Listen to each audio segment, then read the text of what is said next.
नमस्कार, श्रीनुषा बातमीपत्रात प्रेक्षकांचं मनपूर्वक स्वागत। आज दिनांक 17 मार्च 2025 वार सोमवार। बातमीपत्राची सुरुवात करूया सुविचार मालेने। स्पर्धा ही कोणाशीही असो, तयारी फक्त मोठ्या नियोजनाने आणि मनापासून केली पाहिजे। आजचा सुविचार आपण बघितला। आता बघूया बातमीपत्रातील ठळक बातम्या।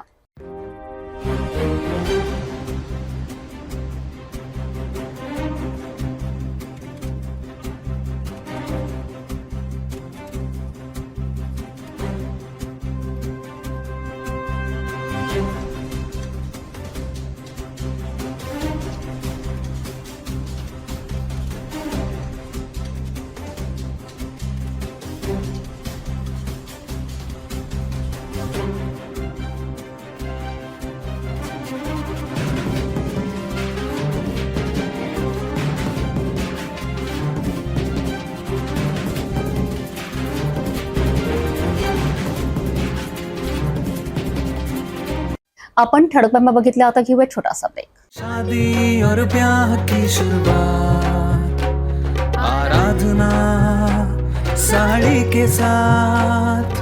आराधना wholesale shopping mall L2 Bijland complex, Nandgaon Peth, Amravati, Jawahar road, Amravati. Break नंतर बघूया सविस्तर बातम्या।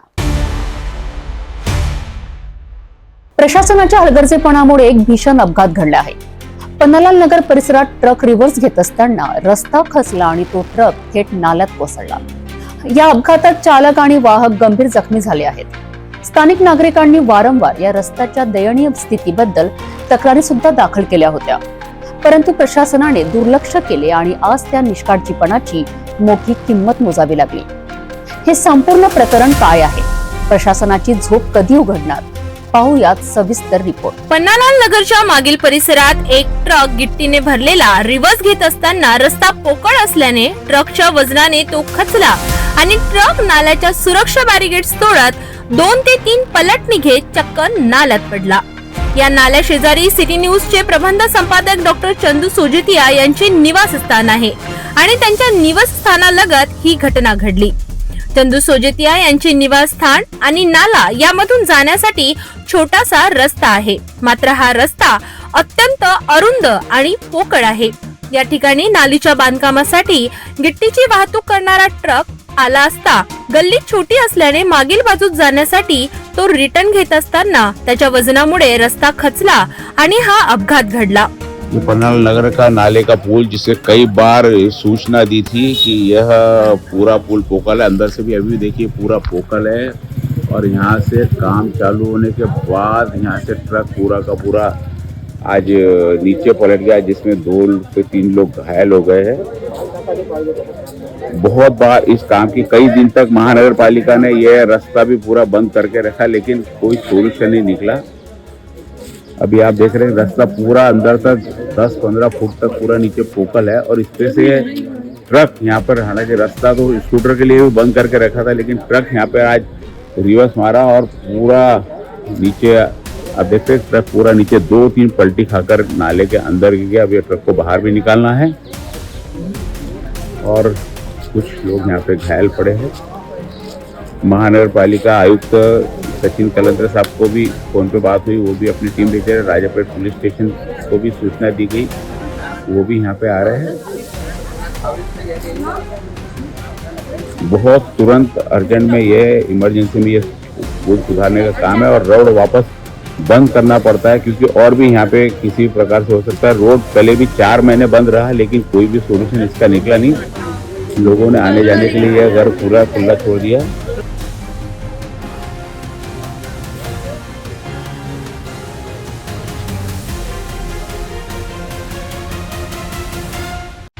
स्थानिक नागरिकांनी आधीच दिला होता इशारा। स्थानिक नागरिकांनी वारंवार ट्रक वाहतूक करणाऱ्या वाहन चालकांना या रस्त्यावरून ये-जा करण्यास मनाई केली होती।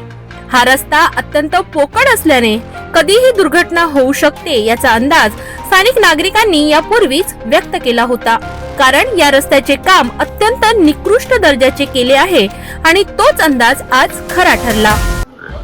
आज पन्नालाल नगर में जो दुर्घटना हुई, इसके पहले भी हो सकती थी। जब सीमेंट का ट्रक आया था तभी बोला था इन लोगों को कि इधर से गिट्टी का ट्रक नहीं लाना है, सीमेंट का ट्रक नहीं लाना है, नीचे से पूरा पोकल है, तो भी इन लोगों ने सुना नहीं।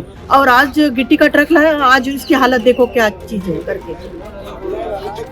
समझना चाहिए ना लोगों को, पहले पूरी चौकसी करना चाहिए। हमने इतना समझा कर भी नाले का काम हुआ, आधा अधूरा काम करके रख दिए नाले का। उतना ही सैंक्शन है बोलते, इधर का सैंक्शन नहीं है। क्यों नहीं है सैंक्शन? क्यों इधर नाला नहीं है?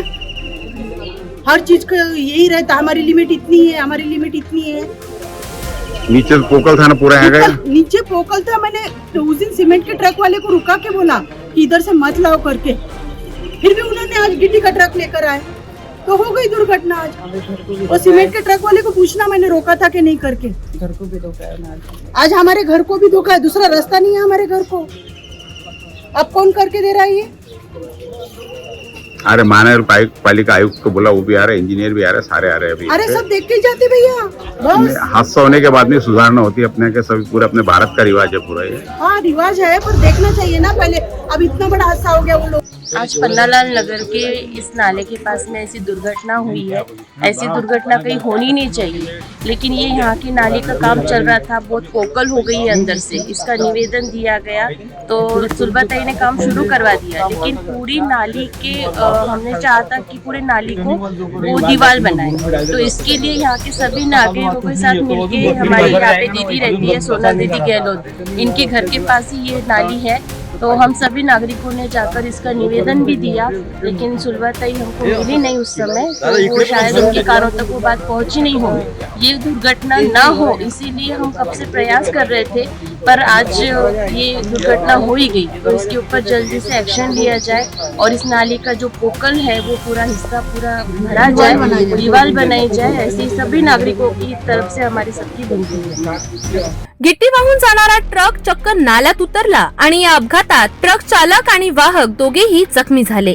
मनपा आयुक्त यांनी नव्याने कारभार सांभाळला तेव्हा या परिसराची पाहणी करण्याचे निर्देश आपल्या इंजिनियर्स आणि संबंधित अधिकाऱ्यांना त्यांनी दिले होते।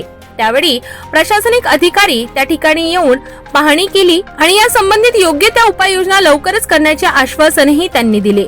सिटी न्यूजचे प्रबंध संपादक डॉक्टर चंदू सोजतिया यांनी त्यावेळीही या नाल्याच्या सुरक्षा भिंतींचा विषय मांडला होता आणि मनपा प्रशासनाला या संभाव्य परिस्थितीची कल्पनाही दिली होती।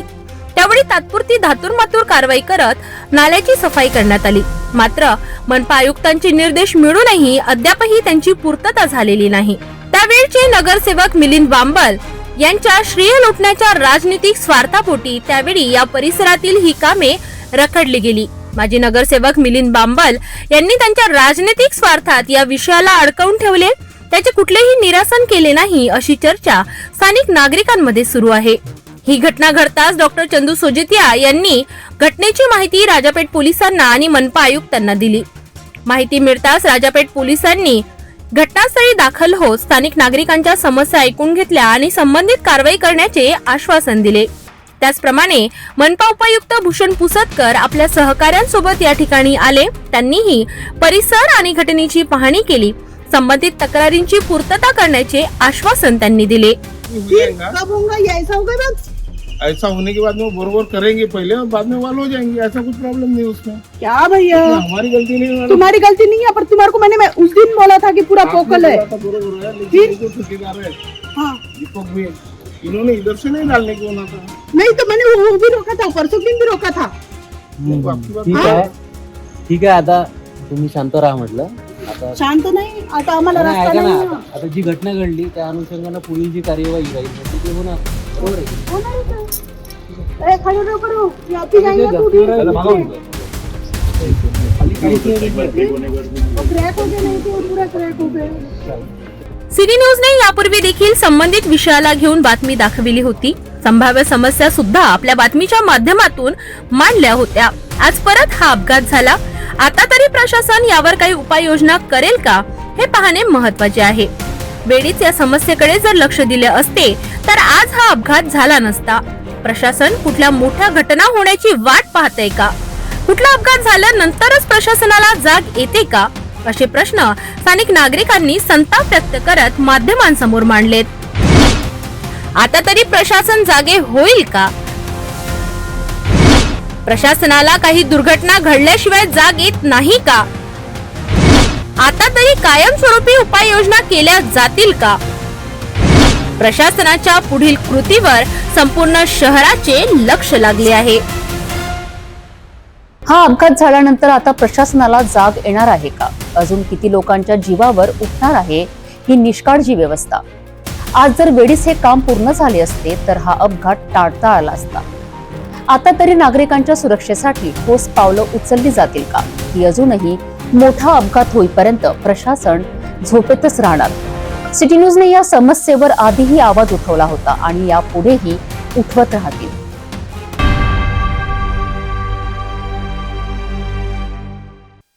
अमरावती जिल्हा सामान्य रुग्णालयात एका रुग्ण महिलेने कर्तव्यावर असलेल्या परिचारिकेवर थेट चाकू हल्ला केलाय. या हल्ल्यात परिचारिका गंभीर जखमी झाली असून सुरक्षेचा प्रश्न पुन्हा ऐरणीवर आला आहे. नेमका काय आहे संपूर्ण प्रकार, पाहूया आमचा हा सविस्तर रिपोर्ट. अमरावतीच्या जिल्हा सामान्य रुग्णालयात धक्कादायक घटना घडली आहे. वार्ड क्रमांक 2 मध्ये कर्तव्यावर असलेल्या परिचारिका लता शिरसाट यांच्यावर एका रुग्ण महिलेने चाकू हल्ला केला. या हल्ल्यात परिचारिकेचा नाक व जबडा फाटला असून त्यांना तातडीने उपचारासाठी हलविण्यात आले.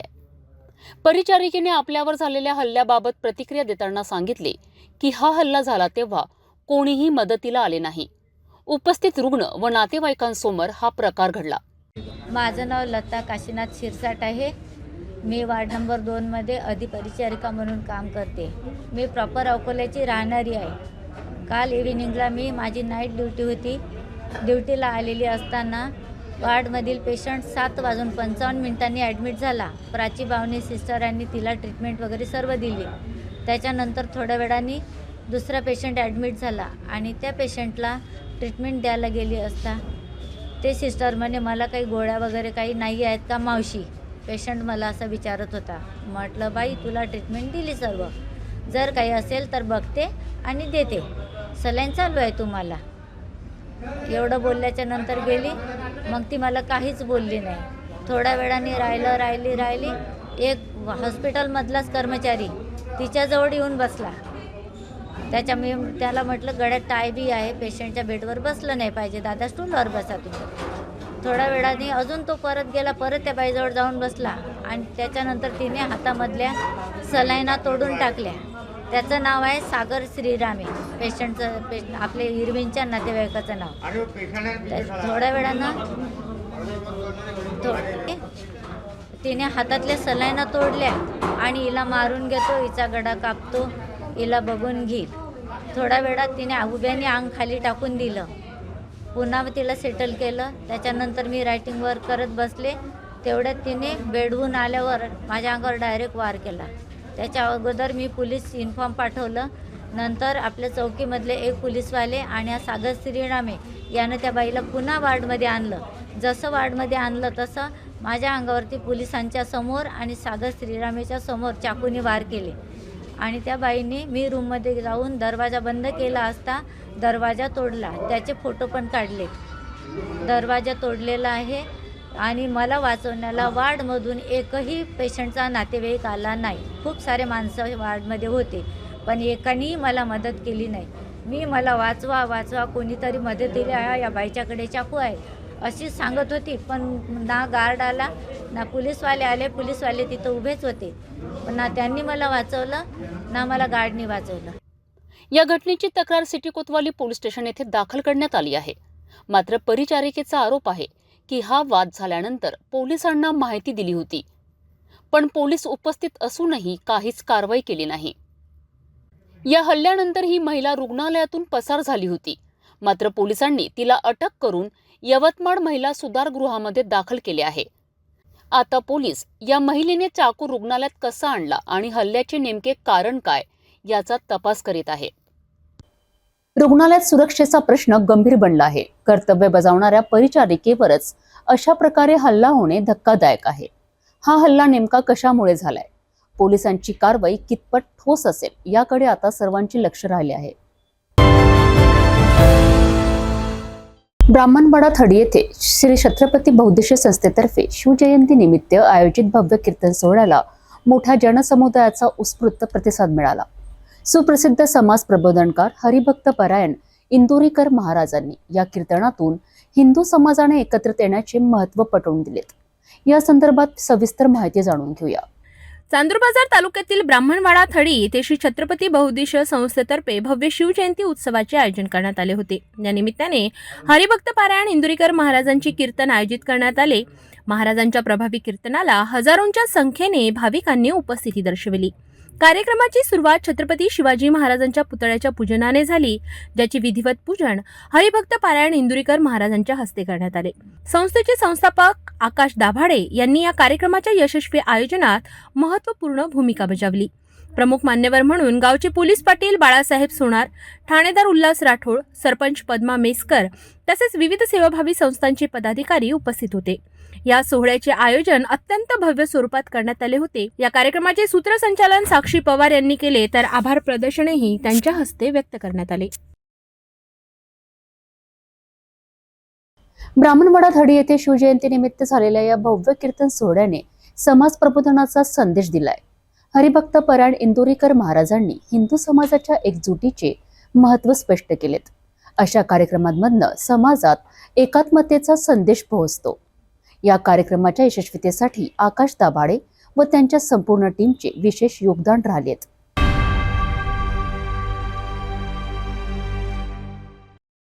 नागपूर शहरात वाद पेटलाय. जमावाने या ठिकाणी सुद्धा जाळपोळ सुद्धा केलेले आहेत. अमरावती शहर पोलीस सुद्धा या ठिकाणी आता सतर्क झाले आहेत. अमरावती शहरात परिस्थिती काय आहे? पोलीस आयुक्त नवीन चंद्रजी यापासून जोडलेले आहेत. सर, अमरावती शहरात काय बंदोबस्त आपण ठिकाणी लावण्यात आलेला आहे? अमरावती शहरात सर्व ठिकाणी शांतता आहे. शिवजयंती, शिवाजी महाराज जयंतीच्या जे मिरवणुका होत्या त्या संपलेल्या आहेत. जवळपास सर्व आता जे मिरवणुकीतले लोक परत जात आहेत आणि कुठल्याही प्रकारच्या अफवांवर कोणी विश्वास ठेवू नये. कोणी जर अफवा पसरवत असेल किंवा काही मेसेज व्हिडिओ पसरवत असेल किंवा नागपूर शहरातले कुठल्याही मेसेजेस किंवा व्हिडिओ कोणी जाणून बुजून व्हायरल करू नये. पोलीस सर्व ठिकाणी लक्ष ठेवून आहेत आणि सर्व बंदोबस्त जो लागलेला आहे तो असा सतत सुरू राहील. काही जर कोणाला काही माहिती आली तर त्यांनी तात्काळ डायल 112वर किंवा पोलीस नियंत्रण कक्ष किंवा मला स्वतः किंवा आमचे वरिष्ठ जे अधिकारी आहेत, DCP, सिनियर PI, ACP यांना फोन करून सांगावे. अमरावतीत शांतता आहे. सर्वांनी कुठल्याही अफवावर विश्वास ठेवू नये अशी मी आवाहन करतो. धन्यवाद. मूर्तिजापूर जवळ भीषण अपघात. भरधाव कारने उभ्या ट्रॅक्टरला धडक दिल्याने 2 जणांचा जागीच मृत्यू आहे, तर 1 जण गंभीर जखमी झालाय. महामार्गावरील वाहतूक काही काळ विस्कळीत झाली होती. या दुर्घटनेबाबत सविस्तर माहिती जाणून घेऊया. अकोला अमरावती राष्ट्रीय महामार्गावरील कुरुम येथे भीषण अपघात झाला. नायरा पेट्रोल पंपासमोर उभ्या ट्रॅक्टरला भरधाव कारने जबर धडक दिली. या दुर्घटनेत जळगाव येथील अल्पना पराग लिमये आणि सुनील ठाकरे यांचा जागीच मृत्यू झाला, तर 1 जण गंभीर जखमी झाला आहे. अपघातामुळे महामार्गावरील वाहतूक काही काळ ठप्प झाली होती, मात्र पोलिसांनी घटनास्थळी तातडीने पोहोचून परिस्थिती नियंत्रणात आणली.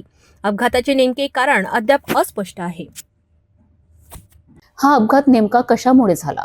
वाहन चालकाचा निष्काळजीपणा की अन्य कोणते कारण? याचा तपास पोलीस करीत आहेत. या अपघातानंतर महामार्गावर सुरक्षेच्या उपाययोजनांबाबतही प्रश्न निर्माण झाले आहेत.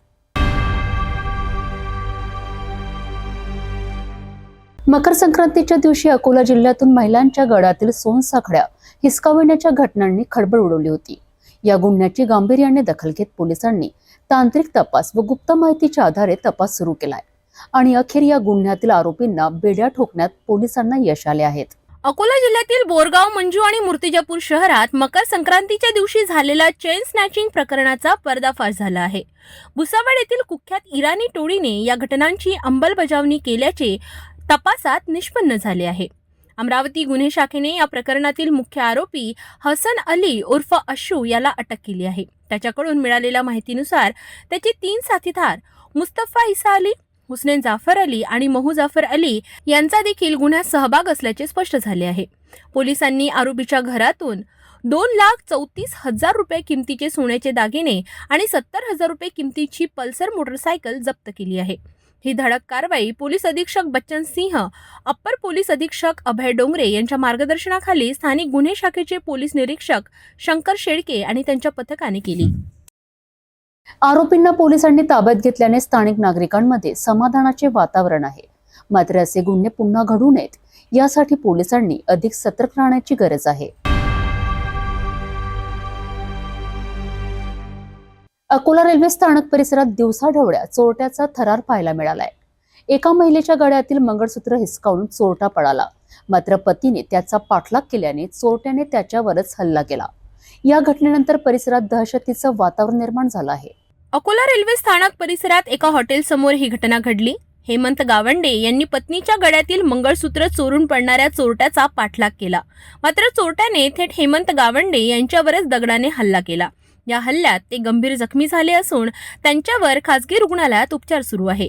घटनेनंतर स्थानक परिसरात भीतीचे वातावरण निर्माण झाले. रामदासपेठ पोलीस ठाण्यात गुन्हा दाखल करण्यात आला असून पोलीस आरोपीचा शोध घेत आहेत. रेल्वे स्थानक परिसरात सुरक्षा व्यवस्थेचा अभाव आणि वाढती गुन्हेगारी ही मोठी समस्या बनत आहे.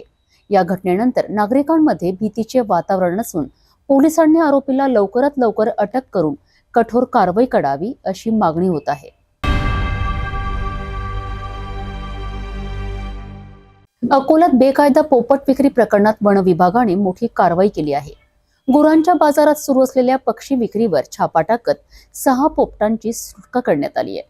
पाहुयात हा संपूर्ण रिपोर्ट. अकोल्यातील गुरांच्या बाजारात बेकायदेशीररित्या पोपटांची विक्री होत असल्याची माहिती मिळाल्यानंतर वन विभागाच्या पथकाने धडक कारवाई केली. विक्रेत्यांना विक्री थांबविण्याचा इशारा देण्यात आला असून जप्त करण्यात आलेले 6 पोपट लवकरच नैसर्गिक अधिवासात सोडले जाणार आहेत. वन्यजीव संरक्षण कायद्याअंतर्गत पक्ष्यांची विक्री बेकायदेशीर आहे. नागरिकांना अशी विक्री दिसल्यास तात्काळ वन विभागाशी संपर्क साधावा असे आवाहन करण्यात आले आहे. अकोल्यातील या घटनेनंतर वन विभागाने दिलेला इशारा नागरिकांसाठी महत्त्वाचा आहे. वन्यजीवांचे संरक्षण ही आपली जबाबदारी आहे.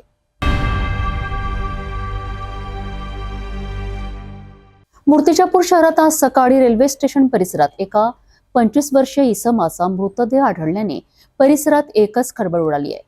या इसमाचा मृत्यू उष्माघाताने झाला असावा असा प्राथमिक अंदाज वर्तविला जात आहे. या घटनेची सविस्तर माहिती आमच्या प्रतिनिधीकडून जाणून घेऊया. अकोला जिल्ह्यातील मूर्तिजापूर शहरात उष्णतेची लाट वाढत चालली असून प्रशासनाने नागरिकांना दुपारच्या वेळेत घराबाहेर पडू नये असे आवाहन केले आहे. मात्र याच दरम्यान स्टेशन परिसरात एका अज्ञात व्यक्तीचा मृतदेह आढळला. या व्यक्तीचा मृत्यू उष्माघाताने झाला असावा असा प्राथमिक अंदाज वर्तविला जात आहे. स्थानिक नागरिकांच्या माहितीनुसार सदर इसम गणेशनगर भागात राहत होता आणि शेतकरी केंद्र येथे काम करत होता. घटनेची माहिती मिळताच संत गजानन महाराज आपत्कालीन पथकाने घटनास्थळी धाव घेतली आणि मृतदेह उत्तरीय तपासणीसाठी लक्ष्मीबाई देशमुख उपजिल्हा सामान्य रुग्णालयात हलविला. या प्रकरणी पुढील तपास मूर्तिजापूर पोलीस करीत आहेत. या घटनेने नागरिकांमध्ये भीतीचे वातावरण निर्माण झाले असून उष्णतेचा झळा दिवसेंदिवस वाढत असल्याने खबरदारी घेणे हे अत्यंत महत्त्वाचे आहे. प्रशासनाच्या सूचनांचे पालन करणे अत्यंत गरजेचे आहे. भेटू एका छोट्याशा विश्रांतीनंतर.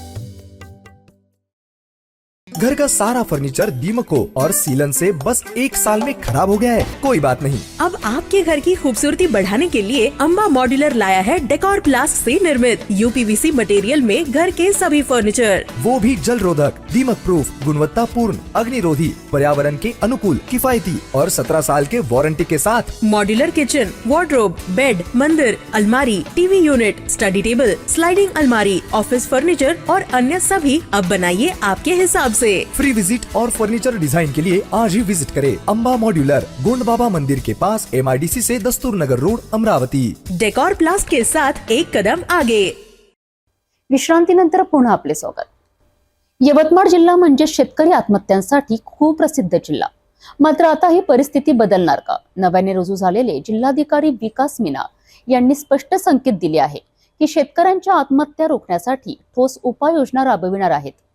सिंचन, कृषी आणि मत्स्य व्यवसायाला गती देत शेतकऱ्यांचे उत्पन्न वाढवण्यावर भर दिला जाणार आहे.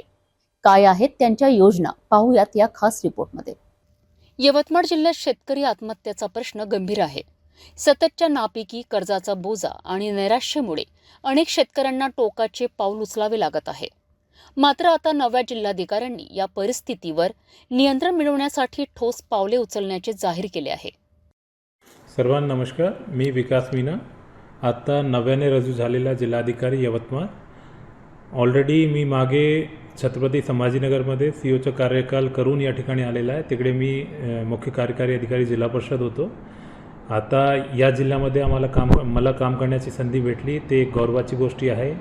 एक मोठा जिल्हा आहे, चॅलेंजिंग आहे आणि असा जिल्हा आहे ज्यामध्ये विकास कामांची खूप गरज आहे. आणि स्पेसिफिकली आपल्याकडे पाणीचा इश्यू असो, शेतीचा विषय असो, या ग्रामीण भागामध्ये रस्त्याचे विषय असो, असा कोई मेजर पोलीस खात्यातून काही म्हणजे पोलीस खात्यासाठी काही बहुत मोठा चॅलेंज नाही आहे. पण तरी पण आपल्या जिल्ह्यामध्ये सगळी गोष्टी म्हणजे सर्वांगीण विकास ज्याला म्हणतो, ची सगळी टीम, मी, जिल्हा परिषद CO आणि पोलीस अधीक्षक महोदय, तिघांची टीम मिळून प्रत्येक म्हणजे कोऱ्याकोपऱ्यातून प्रत्येक गावामध्ये विकास काम करून दाखवणार आहे. त्याचा काम आपले पुणे जिल्ह्याची टीम त्यासाठी काम करणार आहे. आणि शेतीविषयक ऑलरेडी काल मी मीटिंग घेतली होती, त्यामध्ये ही एक विषय खूप मुख्य म्हणजे ठळक रीतीने ते आलेलं आहे की शेतकऱ्यांची आत्महत्याचा प्रमाण आपल्या जिल्ह्यामध्ये खूप जास्त आहे. आल्याच्या पूर्वी पण मला त्याबाबत माहिती होती. बट स्पेसिफिकली कृषी खात्याचाही विषय नाही, त्यामध्ये सिंचन खाता पण आहे, मनरेगा आहे, उपजीविकाचे विषय येतात, त्यामध्ये आपले बचत गटाचा त्यामध्ये रोल राहतो आहे. गावामध्ये जे आरोग्याचा विषय आहे की आजकाल मेंटल हेल्थच्या संदर्भात पण आपल्याला विषयावर लक्ष देण्याची गरज आहे. लोकांचा उत्पन्नाचा स्रोत कसा रीतीने वाढवू शकतो त्यावरही फोकस करण्याची गरज आहे. पशुपालन खातं आहे, मत्स्य खातं आहे, रेशम खातं आहे, त्यासोबत इतर खाते ज्यामार्फत आपण उपजीविका वाढवण्याचे प्रयत्न करू शकतो आहे, त्यावर मी विशेष भर देणार आहे. आणि त्याच्यामार्फत हे प्रमाण आहे आणि हे जो तुम्ही सांगतात की आपल्याकडे प्रमाण खूप मोठ्या रीतीने वाढलेलं आहे, ते आम्ही कमी करण्याचा प्रयत्न करू. जिल्हाधिकारी विकास मीना यांनी सांगितले की शेतकऱ्यांच्या मानसिक आरोग्यावर विशेष लक्ष दिले जाणार असून सिंचन, पशुपालन आणि मत्स्य व्यवसायाला चालना दिली जाणार आहे. त्याचबरोबर सरकारच्या विविध योजनांचा लाभ शेतकऱ्यांना त्वरित मिळावा यासाठी प्रशासन कटिबद्ध आहेत. जिल्ह्यातील आत्महत्याग्रस्त भागांसाठी खास योजना आणल्या जाणार आहेत. शेतकऱ्यांच्या आत्महत्या हा महाराष्ट्रासाठी गंभीर विषय आहे आणि यवतमाळ जिल्हा त्याचा केंद्रबिंदू राहिलेला आहे. मात्र जिल्हाधिकारी विकास मीना यांच्या नव्या योजनांमुळे हा प्रश्न सुटण्याची आशा निर्माण झाली आहे. पुढील काही महिने हा उपाययोजना किती प्रभावी ठरतात हे पाहणे. यवतमाळ जिल्ह्यातील प्रवाशांसाठी आनंदाची बातमी आहे. राज्य परिवहन महामंडळाच्या नव्या 10 ST बसेस दाखल झाल्या असून यवतमाळ व उमरखेड आगाराला प्रत्येकी 5 बसेस देण्यात आल्या आहेत. पालकमंत्री संजय राठोड यांच्या हस्ते यवतमाळ बसस्थानकावर या बसचे लोकार्पण करण्यात आले आहे. यवतमाळ जिल्ह्यासाठी एकूण 90 नवीन बसेस देण्याचा निर्णय घेण्यात आला असून पहिल्या टप्प्यात 10 बसेस उपलब्ध करून देण्यात आल्या आहेत. यामुळे ग्रामीण भागातील प्रवाशांना मोठा दिलासा मिळणार आहे. जुन्या आणि अपुऱ्या बसेसमुळे प्रवास करताना येणाऱ्या अडचणींवर यामुळे काही प्रमाणात तोडगा निघालाय.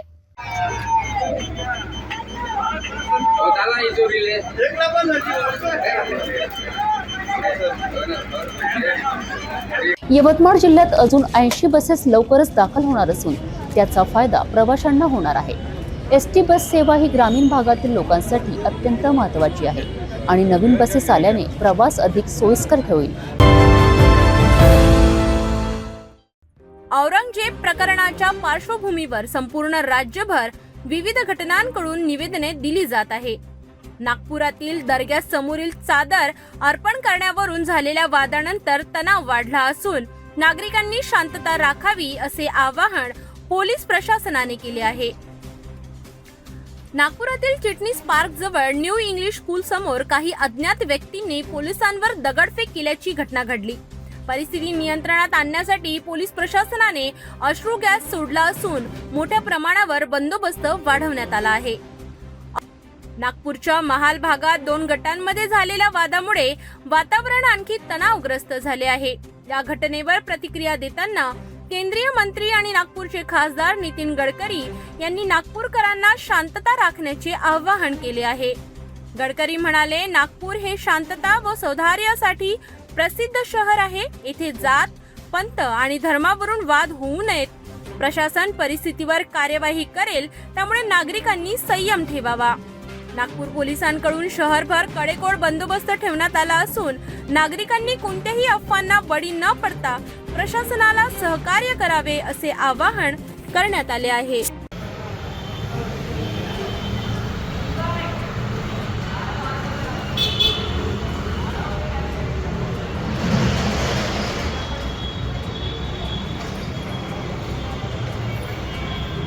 रात को 8 बजे पूरी दुकानें बंद महल पे.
प्रेमाने जोडलेले नाते अत्याचाराच्या छायेत नागपुरात एका धक्कादायक घटना समोर आली आहे, जिथे एका विवाहितेवर पती आणि सासरच्या मंडळींनी अमानुष अत्याचार केलाय.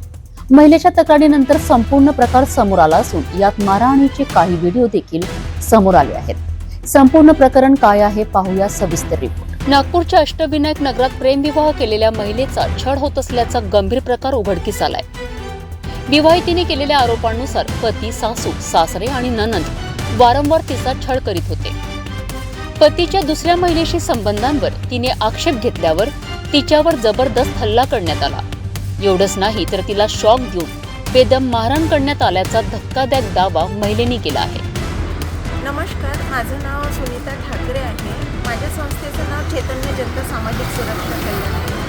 आज एका महिलेवरती असा अत्याचार झालेला आहे की तुम्हाला माहिती आहे 8 मार्च म्हणजे महिलांचा सत्कार, पण आज सासऱ्याने सुनाचा एक सत्कार घरी असा केलेला आहे की तिला जीवांशी मारण्याचे पूर्ण प्रयत्न केलेले आहे. सासऱ्याचं नाव आहे भानुदास चिवाणे, सासूचं नाव आहे माया चिवाणे आणि नवऱ्याचं नाव आहे स्वप्नील चिवाणे. हा हॉस्पिटलमध्ये एका केटरकरचं काम करतोय हे. आणि दुसरी गोष्ट राहणार आहे अष्टविनायक नगर, सैताडा रोड. त्यांचं पोलीस स्टेशन येते MIDC पोलीस स्टेशन.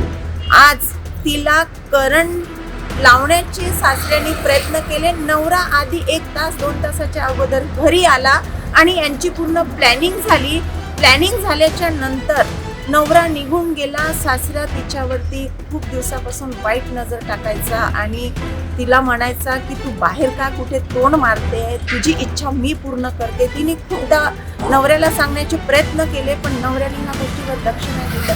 कारण यांचं प्रेम प्रकरण होतं आणि यांनी प्रेम प्रकरण केलेलं होतं. त्यामुळे दोघांचे प्रेम प्रकरण झाल्यावर भावाने दोघाला राजी दिली आणि लग्न करून दिलं. पण काही दिवसांनी 2023 मध्ये लग्न झालं आणि 15 दिवसांनीच त्यांनी डिवोर्स मागितला. कारण त्या जिच्यावर आरोपी जे आहे पीडिताने त्याला कुठेतरी बघितलं होतं कोणा मुलीसोबत, म्हणून तिने तो प्रश्न त्याला विचारला की तू असा काय करतो. म्हणून त्याप्रमाणे त्यांची वादावाद होत गेले. पण आता होळीच्या 2 दिवसाच्या अगोदर नवरा घरी येऊन यांची प्लॅनिंग घेऊन यांना मारहाण, सुनाला करंट देऊन मारण्याचे खूप प्रयत्न केले.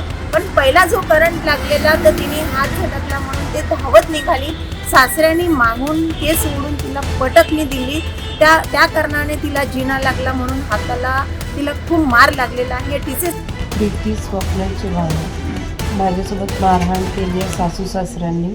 आधी मला शॉक दिलं, मग पायरीवरून ओढत आणून माझं डोकं फोडलं, मला लाथाबुक्के मारले, माझे कपडे फाडले.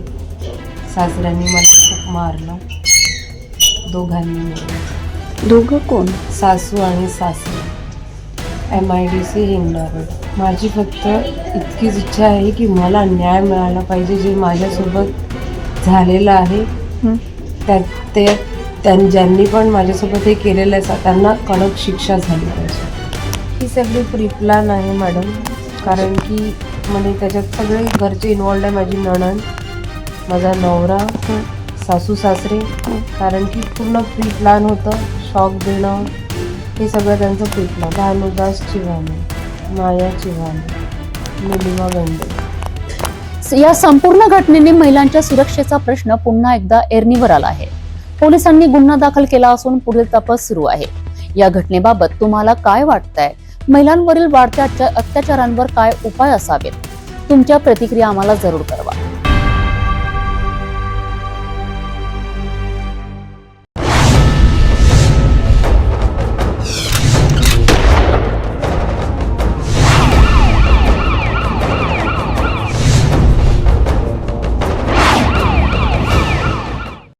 नागपूर शहरात होळीच्या दिवशी धिंगाणा घालणाऱ्या एका युवकांनी मोठा गोंधळ घातला आहे. वेगाने वाहन चालवणाऱ्या काही युवकांना हटकले असता त्यांनी स्थानिक रहिवाशांशी वाद घातला आणि नंतर रात्री पार्किंगमध्ये उभ्या असलेल्या 4 चाकी वाहनांच्या काचा फोडून पसार झालेत. या प्रकरणी पोलिसांनी तात्काळ कारवाई करत 5 युवक आणि एका विधी संघर्षित बालकाला ताब्यात घेतले आहे. होळीच्या दिवशी म्हणजेच 12 मार्च रोजी बजाजनगर पोलीस ठाण्याच्या हद्दीत 2 युवक मोठ्या वेगाने वाहन चालवित होते. नागरिकांनी त्यांना हटकले असता त्यांनी वाद घातला आणि घटनास्थळवरनं पसार झालेत. मात्र काहीच तासांनी ते आपल्या मित्रांसह परत आले आणि परिसरातील पार्किंगमध्ये उभ्या असलेल्या 4 चाकी वाहनांच्या काचा फोडल्यात. नागरिकांनी पोलिसात तक्रार दिल्यानंतर पोलिसांनी त्वरित तपास करून 5 युवक आणि एका विधी संघर्षित बालकाला ताब्यात घेतले आहे. पोलीस निरीक्षक सुरेंद्र अहेरकर यांनी नागरिकांना आवाहन केले आहे की 18 वर्षाखालील मुलांना वाहने चालू देऊ नयेत आणि वाहने अतिवेगाने चालवू नयेत, अन्यथा अशा प्रकारच्या घटनांवर कठोर कारवाई केली जाईल असा इशारा त्यांनी दिला आहे. बजाजनगर हद्दीमधील अभ्यंकर नगर भागात होळीच्या दिवशी 12 तारखेला रात्री जवळपास 10-10:15च्या दरम्यान 2 युवक आणि त्यांच्या कॉलनीमध्ये आले असता लोकांनी त्यांना रॅश ड्रायव्हिंग करण्याबाबत टोकले. जोरात गाडी चालवू नका, त्यावरून लोकांसोबत त्यांनी वाद घातला. काही लोकांना त्यांनी हातबुक्कीने मारहाण पण केली आणि खूप जोरात रॅश ड्रायव्हिंग करत गाडी घेऊन पळून गेले. त्यावर पोलिसांना माहिती मिळताच पोलीस घटनास्थळी तात्काळ दाखल झाले. गाडीचा नंबर प्राप्त करून त्यावरून गाडी चालकाचा शोध घेणे चालू असतानाच रिपोर्ट देण्यासाठी फिर्यादी पोलीस स्टेशनला आले. त्या दरम्यान परत 12:15च्या आसपास हा जो ड्रायव्हर होता गाडीचा, कार चालक, हा परत आपल्या 5-6 मित्रांना घेऊन 3 मोटरसायकलवर कॉलनीत आले आणि जोरात गाड्या चालवत कॉलनीमध्ये रॅश ड्रायव्हिंग त्यांनी रॅश ड्रायव्हिंग केली आणि पार्किंग केलेल्या ज्या गाड्या होत्या रोडच्या बाजूला यांना दगड मारून त्या गाड्यांचे काच फोडले आणि पळून गेले. त्यावरून पोलीस स्टेशनला गुन्हा दाखल करण्यात आलेला आहे व आरोपींचा शोध घेऊन काल दिनांक 14 तारखेला सर्व आरोपींना 6 आरोपी याच्यामध्ये निष्पन्न झालेले आहेत. 6ही आरोपींना ताब्यात घेतलेला आहे व अटक करण्यात आली आहे. त्यापैकी एक विधी संघर्षित बालक असल्यामुळं त्याला पालकांच्या ताब्यात देण्यात आलं व इतर 5 आरोपींना अटक करण्यात आली आहे. कोर्टासमोर त्यांना हजर करण्यात येत आहे. सर, मुख्य आरोपीचे नाम काय आहे, काय शिक्षण घेते का, आणि या माहिती पडला की त्यांची एक मैत्रीण होती, ते छोडण्यासाठी जे अभ्यंकर नगर चौकामध्ये आले होते आणि त्या संघाने पुरा घटना घडली, काय पूर्ण? आरोपीचा मुख्य शाश्वत उदय दर्बे हा इंजिनिअरिंगचं शिक्षण घेत आहे. फर्स्ट इयरला पुण्याला शिकतो. होळीनिमित्त घरी आल्याचं सांगत आहे.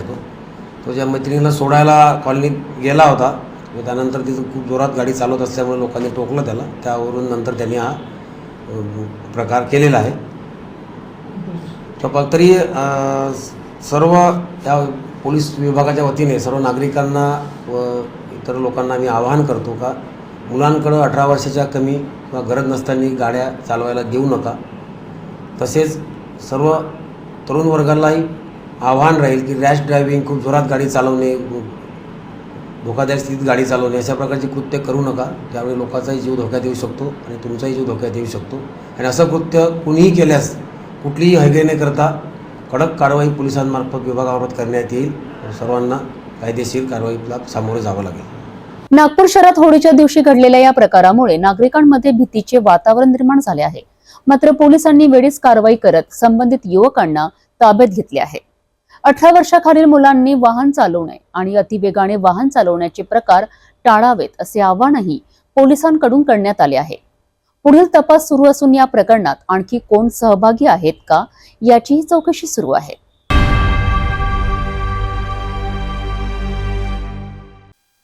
पातूर तालुक्यातील आलेगाव येथे प्रवासी निवाऱ्याची दयनीय अवस्था पाहता स्थानिक पत्रकार आणि ग्रामस्थांनी प्रशासनाच्या उदासीनतेचा अनोख्या पद्धतीने निषेध नोंदविला आहे.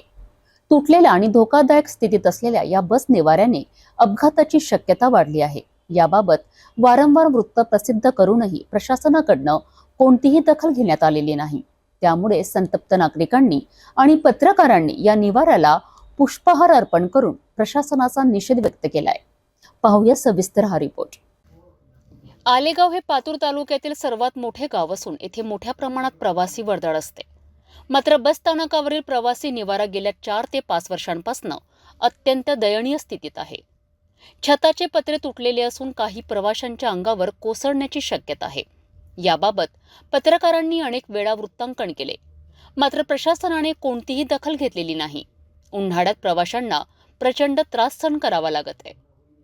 स्थानिक पत्रकार आणि ग्रामस्थांनी याचा तीव्र निषेध नोंदविला असून 17 तारखेला निवाऱ्याला पुष्पहार अर्पण करून प्रशासनाच्या उदासीनतेवर प्रश्नचिन्ह उपस्थित केलेत.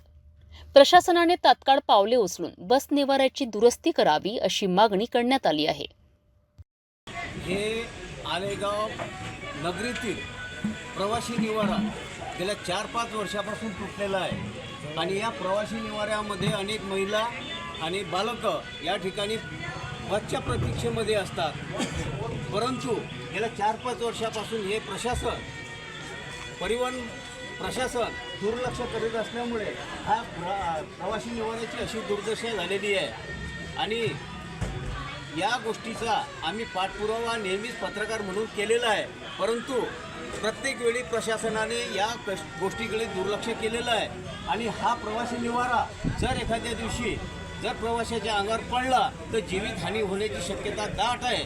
त्यामुळे आम्ही हा प्रवासी निवारा बनावा म्हणून आलेगावातील पत्रकार मंडळी आणि ग्रामस्थ मंडळी एकत्रित येऊन या ठिकाणी या प्रशासनाचा या प्रवासी निवाऱ्याचा आम्ही निषेध केला आणि हा प्रवासी निवारा तात्काळ दुरुस्त झाला पाहिजे आणि प्रवाशाची जपणूक झाली पाहिजे. यासाठी हा निषेध आंदोलन आमचं आहे. प्रवासी निवारा तुटलेला आहे. संबंधित प्रशासनाने याची दखल घ्यावी आणि तात्काळ बांधून द्यावा ही पत्रकार वतीने आणि ग्रामस्थाच्या वतीने मी या संबंधित प्रशासनाला विनंती करीत आहे. जय हिंद, जय महाराष्ट्र. आलेगावचा बस निवारा आहे. अशा मोडक्या तोडक्या परिस्थितीत हा बस निवारा आज आपल्या आलेगावचा आहे. गेल्या 2 वर्षापासून महामंडळ विभागाला पाठपुरावा करत आहे, पण या पाठपुराव्यावर एकही प्रतिक्रिया महामंडळाच्या वतीनं कोणती आलेली नाही आहे. पावसाळ्याच्या आज आहे उन्हाळ्याचा टाईम आहे. आपल्या भागामध्ये 44-45 डिग्री सेल्सिअस तापमान असते, पण प्रवाशांना थांबण्यासाठी आज या ठिकाणी कोणतीही सुव्यवस्था नाही आहे आणि लोकांना इथं उभं राहण्यासाठी सुद्धा जागा नाही आहे. अशा परिस्थितीत जर काही जीवितहानी झाली, पावसाळ्याच्या वेळेस पावसाचं पाणी पूर्ण या बस निवाऱ्यामध्ये येऊन थांबते, इथं मोठं डबर साचते या बस निवाऱ्यामध्ये, तर तिथेसुद्धा बसायची व्यवस्था नाही आहे. तर आज अशा परिस्थितीमध्ये एवढे जण गावातील 20,000 लोकसंख्येचं हे गाव आहे. रोज इथं कमीत कमी 100-150 लोक बाया माणसं या बस निवाऱ्याच्या ठिकाणी असतात, पण इथं कोणती व्यवस्था नसल्यामुळे या प्रशासन या निवाऱ्यावर पूर्णपणे दुर्लक्ष करीत आहे. तरी मी तुम्हाला कळकळीची विनंती करतो की येणाऱ्या काळात हा जर बस निवारा इथं लवकरात लवकर उपस्थित झाला नाही आणि याची कोणत्या पद्धतीनं जर दखल घेतली गेली नाही तर याच्यापेक्षा मोठ्या स्वरूपाचं आंदोलन आलेगाव नगरीतील नागरिक करतील अशी मी सूचना देतो. आलेगावातील प्रवासी निवाऱ्याची स्थिती गंभीर असून प्रशासनाने लवकरात लवकर उपाययोजना करणे गरजेचे आहे. नागरिक आणि पत्रकारांच्या या मागणीला प्रशासन कोणता प्रतिसाद देते हे पाहणे महत्त्वाचे ठरणार आहे. जाता जाता पुन्हा एकदा आजच्या ठळक बातम्या.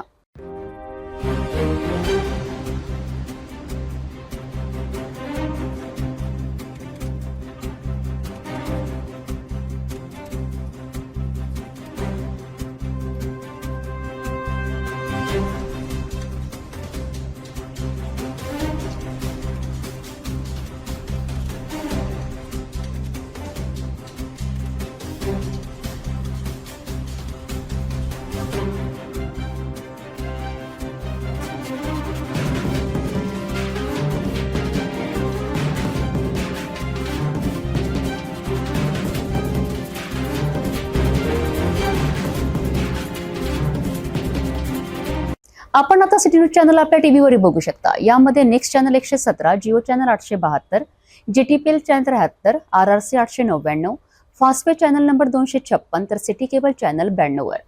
आता अमरावती विदर्भ नंतर महाराष्ट्राचे दर्शक घर बसल्या आपल्या केबल टीव्हीवर सिटी न्यूज बातमी पाहू शकाल. लवकरच आम्ही आपल्यापर्यंत पोहोचणार आहोत. जर आपल्या टीव्हीवर सिटी न्यूज चॅनल दिसत नसेल तर आपण आपल्या केबल ऑपरेटरशी संपर्क करावा. आपण सिटी न्यूज केबलच्या व्यतिरिक्त यूट्यूब, फेसबुक, इंस्टाग्राम आणि ट्विटरवर बघू शकता. याकरिता सोशल मीडिया अकाउंट सबस्क्राईब करा, फॉलो करा, लाईक करा. यूट्यूब अकाउंट सबस्क्राईब करण्याकरिता सबस्क्राईब बटनाला क्लिक करा आणि बेल आयकॉन दाबायला विसरू नका, कारण सर्वात आधी समाचार आपल्यापर्यंत पोहोचणार आहेत. तसेच तुमचे फेसबुक पेज लाईक करा, इंस्टाग्राम आणि ट्विटर हँडल फॉलो करा. आपण व्हॉट्सअपवर सुद्धा सूचना देऊन न्यूज प्राप्त करू शकता. व्हॉट्सअप नंबर स्क्रीनवर येत आहे. हे बातमीपत्र एवढ्यावरच थांबूया. पुन्हा भेटू नवीन घडामोडीसोबत. आपण बघत राहा फक्त सिटी न्यूज.